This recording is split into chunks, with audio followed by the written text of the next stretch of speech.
Hi everyone, this is Adarsh Yadav and welcome back again CBSE Adarsh classes and finally आज बात करने वाले हैं कि आपकी जो फिजिकल एजुकेशन है और फिजिकल एजुकेशन में आपका सिर्फ और सिर्फ आज का डे है, यानी कि कल 17 डेट को आपका फिजिकल एजुकेशन का पेपर है।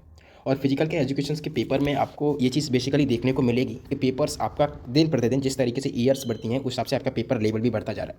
अगर मैं 2024 के अगर बोर्ड्स के पेपर की बात करूँ तो 2024 में जो बोर्ड्स का पेपर हुआ था उसमें आपके पीवाई रिसर्च बेस्ड जो क्वेश्चंस थे वो एटलीस्ट 30 to 40% थे। ठीक है, मैंने पेपर एनालाइज भी कराया था तो उसमें 30 to 40% आपके जो थे वो PYQ direct to direct as it is आपके आपके बोर्ड के पेपर में बन रहे थे। ठीक है, लेकिन अब सिर्फ और सिर्फ आपके पास वन डे है और आपको मैक्सिमम स्कोर करना है। यानी कि अगर मैं बात करूँ तो अभी भी बच्चे बहुत से 17 आउट ऑफ 17 स्कोर करने की पूरी तरीके से सोच रहे हैं और वो मेहनत भी कर रहे हैं।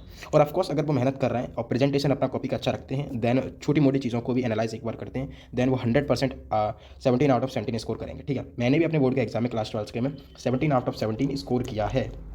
ठीक है, फिजिकल एजुकेशन में तो बेसिकली ये स्ट्रेटेजी वीडियो भी रहने वाली है और साथ ही साथ इस वीडियो की 4 से 5 मिनट की वीडियो में बेसिकली आपको ये सब बता दूंगा कि आपको फिजिकल एजुकेशन में बेसिकली करना क्या क्या है। ठीक है, अगर आपने कुछ पढ़ा है फिर भी आपको बता दूंगा, अगर आपने कुछ नहीं पढ़ा है फिर भी आपको मैं ये चीज़ क्लियर करूंगा कि आपको 17 आउट ऑफ 17 मिल जाएंगे अगर आप इन पॉइंट्स को फॉलो कर लेते हैं तो। ठीक है, क्योंकि उन पॉइंट्स को मैंने भी फॉलो किया है और मैं उन पॉइंट्स को कई बार प्रैक्टिकली देख भी चुका हूँ, तो इसलिए मुझे थोड़ा सा कॉन्फिडेंट है कि वो points x to x fix बैठेगा। देखिए, सबसे पहले फिजिकल एजुकेशन में आपकी 10 यूनिट्स हैं, यानी कि टोटल ओवरऑल 10 चैप्टर आपके फिजिकल एजुकेशन में बन जाते हैं। ठीक है, 10 चैप्टर्स आपके ओवरऑल फिजिकल एजुकेशन में बेसिकली बन जाते हैं। ठीक है, और 10 चैप्टर्स में आपको ये चीज़ देखने को ऑफकोर्स मिलेगी, जिसमें मान लीजिए unit 1, unit 2, unit 3, unit 4, unit 5, unit 6, unit 7, overall unit 10 तक। ठीक है, इसमें से आपकी जो 4 से 5 यूनिट हैं उसमें कुछ फार्मूलाज बेस्ड हैं। अब जो बच्चे साइंस के हैं यानी कि PCM से बिलोंग कर रहे हैं, PCM फिजिक्स केमिस्ट्री मैथ से अगर बिलोंग कर रहे हैं तो उनको ये फॉर्मूले ईजिली एक ही बार में याद हो जाएंगे। अगर मान लीजिए आप अगर PCM से बिलोंग नहीं कर रहे हैं, अदर स्ट्रीम से बिलोंग कर रहे हैं, तो आप इसको कैसे डील करेंगे? तो आप इसको डील कर सकते हैं कुछ मेजर पॉइंट से। सबसे पहले मेजर पॉइंट है कि आपको इन फार्मूलेस को, देखो ज़्यादा बड़े फार्मूलेस नहीं, नॉर्मल फार्मूलेस नहीं है, जैसे नंबर ऑफ बाइस निकालना। ठीक है, नंबर ऑफ फैक्चर्स लिखना। ठीक है, फैक्चर्स ड्रॉ करना। ठीक है, और upper half cell, lower half cell, इस तरीके से आपको ये फॉर्मूले देखने को मिलेंगे। BMI, बॉडी मास इंडेक्स का मान लीजिए body weight upon height, body height metre square. ठीक है, जैसे मान लीजिए अगर बॉडी वेट आपका 50 kg है तो 50 ऊपर लिख दिया, हाइट आपकी मान लीजिए 70 सेंटीमीटर है तो 70 सेंटीमीटर अपॉन का इसका स्क्वायर कर दिया, यानी कि 70 × 17 अपॉन 50। ठीक है, इस तरीके से अगर कैलकुलेट करेंगे तो ओवरऑल आपका आंसर आ जाएगा। बस ये नॉर्मली फॉर्मूलेज हैं, इससे बड़े के कोई भी फॉर्मूला आपको पूरे फिजिकल एजुकेशन में देखने को नहीं मिलेगा। ठीक है, तो management of sports and children in women's basic. अब इस चीज़ में देखिए करना क्या है। अब यहाँ पर आप डिवाइड कर लीजिए। बच्चे क्या करते हैं कि पूरा सिलेबस पढ़ के नहीं जाते हैं, आधा सिलेबस पढ़ के चले जाएंगे। मान लीजिए उन्होंने क्या किया कि 5 चैप्टर स्टार्टिंग कर लिए, बाकी का सिलेबस छोड़ दिया। नहीं छोड़ना है भाई, यहाँ पर आपको डायरेक्टली वो चीज़ देखने को मिलेंगी जो बेसिकली आपकी नॉलेज में है, आपने वो चीज़ पढ़ी है। अगर सिलेबस में नहीं पढ़ी है तो आपने बाहर पढ़ी है, वही मिलेगा। ठीक है, अगर फिजियोलॉजी एंड इंजरीज में स्पोर्ट्स चले जाएंगे तो वही चोट शरीर में लग जाती है, कहाँ चोट लग जाती है उसके बारे में इसके लिए आपको बताना है। बायोमेकेनिक्स स्पोर्ट्स में पहुँच जाना है तो स्पोर्ट्स के बारे में बताना है आपको। ठीक है, फिजियोलॉजी एंड स्पोर्ट्स के बारे में बताना है, डिसिप्लिन, मोटिवेशंस। ठीक है, ये बेसिकली चीज़ की ट्रेनिंग इन स्पोर्ट्स, ट्रेनिंग्स के बारे वगैरह के बारे में बात करनी है आपको। ठीक है, तो ओवरऑल 56 आपकी जो थ्योरी इन हावर्स है वो हो जाएगा। ठीक है, और ओवरऑल आपको पीरियड 15-12 कुछ ज़्यादा टॉपिक्स आपको नहीं मिलेंगे, यानी कि 12-15 से सब नीचे ही हैं, 13-14-15, 13-14-15, 12-13-14-15 इस तरीके से हैं।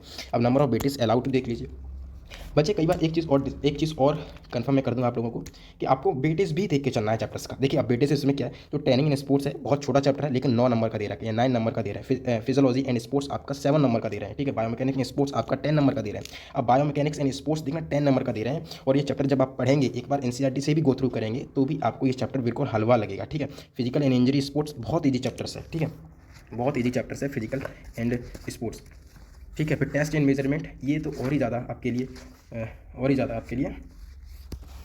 बहुत ज़्यादा आपके लिए ये क्या कहते हैं इंपॉर्टेंट है। ठीक है, तो इस तरीके से 8 नंबर का है, 8 नंबर, 7 नंबर, इस तरीके से आपको ओवरऑल सारे चैप्टर्स बनने वाले हैं।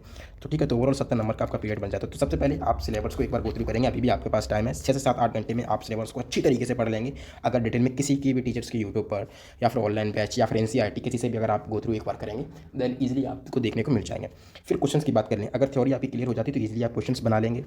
अगर क्वेश्चंस नहीं बना पा रहे हैं तो आप यहाँ पर क्या करेंगे, PY के कुछ क्वेश्चंस हैं जो कि मैंने इसी वीडियो के डिस्क्रिप्शन बॉक्स में ऐड किए हैं, उन PY क्वेश्चंस को एक बार एनालाइज करेंगे तो ओवरऑल वहाँ से आपकी थ्योरी, कॉन्सेप्ट और PYQ ये दोनों चीज़ क्लियर हो जाएगी। ठीक है, PYQ थ्योरी इस चीज़ बिल्कुल क्लियर हो जाएगी। अब जैसे मान लीजिए अगर सिलेबस थोड़ा आगे बढ़ते हैं तो यहाँ पर यूनिट 1 दिख सकते हैं, यूनिट एंड 10 टॉपिक दिख सकते हैं, स्पेसिफिक लर्निंग ऑब्जेक्ट है।